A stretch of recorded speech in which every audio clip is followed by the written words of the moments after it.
This person here sitting with me needs no introduction. We are talking about Ed Sheeran, who's right here in India. Can we just take this? Sorry again, I will let course, you. yeah, of course. Hi, this is Bhavna, and you're watching India Today. The person sitting right here with me needs no introduction. It is, of course, Ed Sheeran. We all know we have been thinking about loud about him, I'm sure, and his songs because he has a song for every occasion. So, firstly, a huge welcome to India, Ed. Thank How you. are you? I'm great, really happy. I can see that actually. Yeah, I love it here. I love it here. It's so like I just feel great energy whenever I'm here.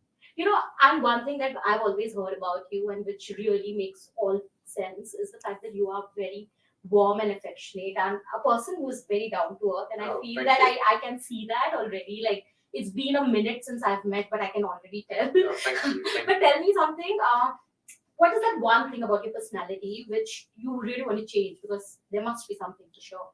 I don't have like an off switch with things. So like eating and drinking, I'll overeat and I'll overdrink and I'll overwork and I'll overparty and I just like overdo things. You're an extreme person. There's Yeah. no like limit to it. Well, it's sort of like it's either extreme or nothing. Like that's You're like that's the me. extreme. So if I'm like I'll like not drink for like 3 months rather than like have a glass of wine here or do that. You know, like I'm very much like the tap's either on or off.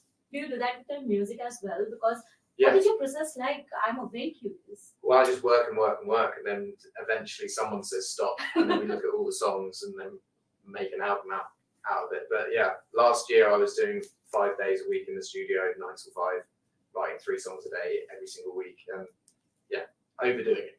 Do you ever hit a block, creative block? Because that can happen. It's never happened for me. It's never happened. Oh. I've had periods of my life where I've made bad music, but there's never been a time where I haven't made music. I don't believe in writer's block. I think writer's block is overthinking it and trying to perfect something and being like, no, this song has to be the best song. Whereas my process has always been just write it and finish it, and if it's bad, no one has to hear it. And if it's good, you keep it. But I don't think all you have to do is sit down and start and finish. Right, and it doesn't matter whether it's bad. You just have to start and finish it. That is something that I'm taking away from this conversation already because I think we are always looking to hit that perfect mark. But you never know. Like you never know. Like I've sat down and I've written 5 songs and 4 of them have been like the first 4 are bad and then the 5th one might be Shape of You. You know, you never know until you actually create.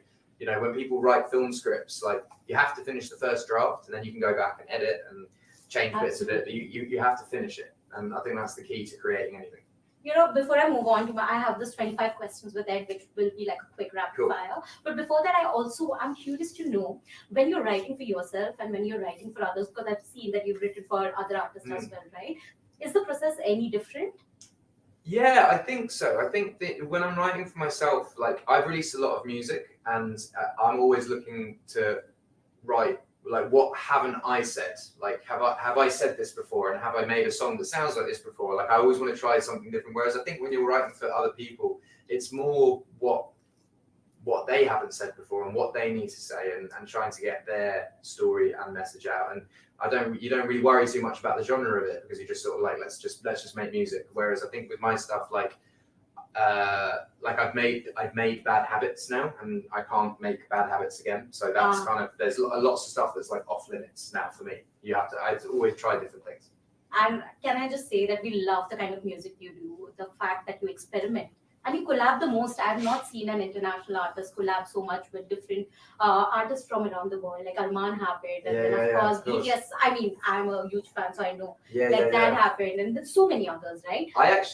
My favorite thing about my career is how international it's become. Like being able to travel the world. And I come from a really, really, really small farming town in Suffolk, in England, miles away from anything. There's not much there, and being able to travel around and to experience music from around the world has been great. So being able to work with different cultures has been great too. And please keep doing that. Thank so you. Now we have to quickly move to the 25 questions with Ed. So what's your most favorite thing about performing in India?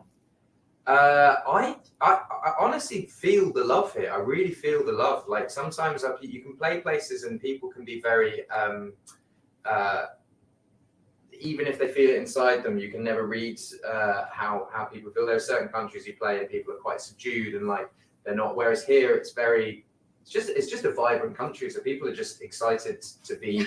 We are overtly excited. Yeah, no, but I'm the same. Like I have the same personality. Like I would be like that at a gig, just very like openly excited. What's your favorite song to perform live and why? I think Bad Habits. I think I never really realized the power of a like floor to floor jumping song because I've always done quite slow songs or like Shape of You is more. Yeah, like you can groove to it. You can groove, but like having a song that ends the show that everyone can like jump up and down to, like that's I think my favorite song to play. Lovely. What's that one thing you always carry with you on tours?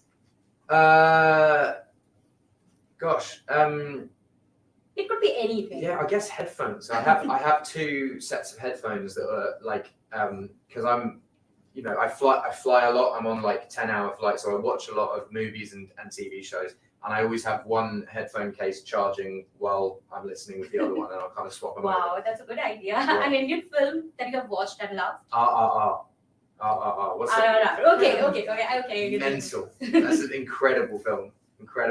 Yeah. What's your pet peeve? I think being rude to people. I fucking hate when I see people be rude to people. Hate it. It speaks a lot about your personality. Yeah. You know. Pick your least favorite song from your discography. Oh, God, I don't know. They all kind of have their place. Something which is perhaps the last. Liv, what's your least favorite song from my discography? Go on. There's definitely one whenever I play it, you're like, oh, fuck, not this one again. Yeah, what's least favorite song? It would definitely be like an early one, I think. Like Okay, definitely one from the beginning where I'm sort of learning how to write songs. So yeah, I'd say anything from the age of 16 to 18, anything in that period. I think fans can just guess maybe. Yeah. A quote you live by.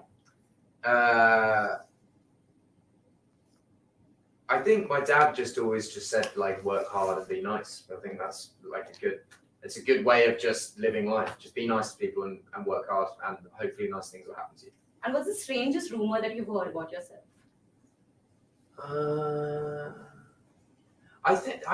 Nothing for a while. It used to be like who's dating who and whatever. But yeah, nothing for a while. Yeah, I don't know. I don't really I haven't got my ear to the ground like that. I'm quite separate from things. I don't have a mobile phone and I have a small friendship group. So like I wouldn't hear the rumors. Liv, what's the weirdest rumor you've heard? Weirdest rumor was probably the one about you and James and the scar, because nobody ever knew. Oh yeah, I got my face cut open. Yeah, and there was like loads of rumors flying about that and how that happened. Okay, if you came with a warning label, what would it be? We'll tell lots and lots of bad jokes when drunk. Like yeah. I am sure. If you were an Indian dish, what dish would you be and why? I hope a butter masala because everyone likes a butter masala. Okay, I'll take the last 5 questions because I don't have time. No, go for it. Go for it. We Sure? can run over. Yeah. Okay, your favorite collab so far? I think getting Beyonce on Perfect was that was a big moment. That it was a song that I had written 100% me, and it was climbing up to become my second Billboard #1, and getting her involved. She's like possibly top 5 biggest artists of all time. Her getting involved pushed it to #1, and yeah, it was just a really special moment. And also, I mean, it is a perfect song for most people. Thank you. Yeah, it definitely lives on. Where do you find creative inspiration for when it comes to music? I think you just have to live life. I think like life is interesting. Lots of things happen. No one in this room lives a boring life. Everyone in this room has some form of tension in their life, whether it be family or relationships or sadness or how they feel. And like everyone has so many things going on that you can never lack for inspiration. If you could hear only one song of yours for your entire life, what would you pick? Oh, that's interesting. Probably the 18 because that's the song I've heard the most, and I'm not sick of it yet. If a movie were to be made on your life, what would you name it? What would the title read, basically? don't know. I don't know. Yeah, that's Perfect. Perfect. imperfect. If one had to enter your house unannounced, what would they find you doing? I'm never really in my house. Like even when I'm home, I try to be like out and about. So yeah, if you came after 9 p.m., I'd probably be watching a movie. But I try to be out as much as possible, you know, because I spend so much time in hotels or in cars or in Makes planes sense. or whatever that when I'm home, try to be like in parks, going for runs, like. So you've collaborated with BTS. How would you describe them in one sentence? Gigantic. Yeah, gigantic. Your favorite artist to collab with and why? There's a British artist called Stormzy, and I think I love collaborating with him. Just because we're actually really close friends, and the collaborative process, it never feels like I'm going to the studio with Stormzy to make a song. It's just sort of like we'll be hanging out and then be like, sort of go and make a song and then we'll go back to hanging out. And it doesn't feel like a work thing, you know? If you had to describe your experience in India in one sentence, how would you do that? It's always fun. So I haven't had any bad experiences in India. Yeah. An Indian dance move you picked. Well, when I first came here, like I don't want to do it because it's like really embarrassing. Are you know, sure it's to like be you're kind of doing that and you're doing that. I need to learn it properly. But yeah, the thing is, you guys all grow up learning different dance moves, and like we grew up with the Macarena. That's like literally the English people can just do the Macarena. That is it. We don't grow up learning how to dance. Yeah, I think you're talking about this. Is it this? Yeah, it was. I just remember being at this event, and someone was just like, "Imagine you're changing a light bulb, and then do that." Yeah, dance." it's that. Yeah, It's yeah, that. yeah. I got it. That's the only one I can do, and I can't do it well. A question you're tired of being asked. Oh God, I don't know really. I don't know. There's sort. I guess it's just the like, where do you get your inspiration from? I think. that. No, but that would be probably the most common question. I don't have like a band name, so it's not like where do you get your band name from or blah blah blah. So I think the most common question is where do you get your inspiration from? But I wouldn't say I'm tired of being asked that. That's just what I like. It's not just you. It'd be like every interviewer ever has asked that question. But I think that's just what you would ask a songwriter. I think. I think so. Yeah. I mean, because I'm curious to know your process every time. Of course, yeah, of course. Lastly, of course, I want to know if you had to describe yourself, Ed Sheeran, in 3 words, how would you do that? God, I don't know. How would you describe me in 3 words? Perfect. Of course. I mean, No one's it's a no-brainer. perfect. No, I No think one's that you at least give that sort of vibe Cool. when we are meeting. I mean, I have never felt this comfortable talking to a celebrity for the first time, so I think that is one. Who's been the most uncomfortable celebrity? Here we With- go. Let's start it. Can you tell me? No, we don't share those things. It's only for us. International or homegrown? Both. Yeah, I'm right, sure right. we have had experiences. Off camera. Yeah, that's what I was saying. Off camera. So perfect is one. I choose. You give one, and then I'll give one. I think I'm fun. Like I think if we go out for a night out, we're gonna have fun together. Okay. Yeah. And the A line. I feel the A suits you. You're always that sound. Oh, thank you. Like I feel that is perfect. For you. Nice one. Thank you Yes, so much. so perfect. I have done half the work for Ed. But Thank thank you so much. It was really fun, and I hope that you have an amazing time here in Thank India. you. Lastly, for our viewers, for your fans, if you want to say something, just can you say one line for me in Hindi, if that's okay? Yeah. मैं आपसे प्यार करता हूँ. Can you say it really slow? मैं मैं आपसे आपसे प्यार प्यार. करता So say it fast. करता करता हूँ. Say it fast. मैं आपसे प्यार करता हूँ. मैं आपसे प्यार करता हूँ. Perfect. Perfect.